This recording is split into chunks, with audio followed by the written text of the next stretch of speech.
নিউজিল্যান্ডের বিপক্ষে ওয়ানডেতে দুর্দান্ত বোলিংয়ে সিরিজ সেরার পুরস্কার জেতা নাহিদ রানার সামনে আরও একটি স্বীকৃতির হাতছানি। আইসিসি প্লেয়ার অব দ্য মান্থের সংক্ষিপ্ত তালিকায় জায়গা পেয়েছেন বাংলাদেশের এই পেসার।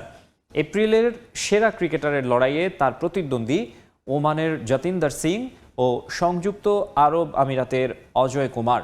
গেল মাসের সেরা ক্রিকেটারের লড়াইয়ে জায়গা পাওয়া পুরুষ ও নারী ক্রিকেটারদের নাম প্রকাশ করেছে আইসিসি। এপ্রিলে নিউজিল্যান্ডের বিপক্ষে বাংলাদেশের ওয়ানডে সিরিজ জয়ে বড় ভূমিকা রাখেন নাহিদ। 3 ম্যাচে 16.75 গড় ও ওভার প্রতি 5-এর কম রান দিয়ে সর্বোচ্চ 8 উইকেট নেন তিনি। আর এই পারফরমেন্সে র্যাঙ্কিংয়েও বড় লাফ দেন ডানহাতি বোলার। আর এবার মাস সেরার পুরস্কারের হাতছানি তার সামনে। আইসিসির ওয়েবসাইটে আগামী 15 মে পর্যন্ত ভোট দেয়া যাবে পছন্দের ক্রিকেটারদের।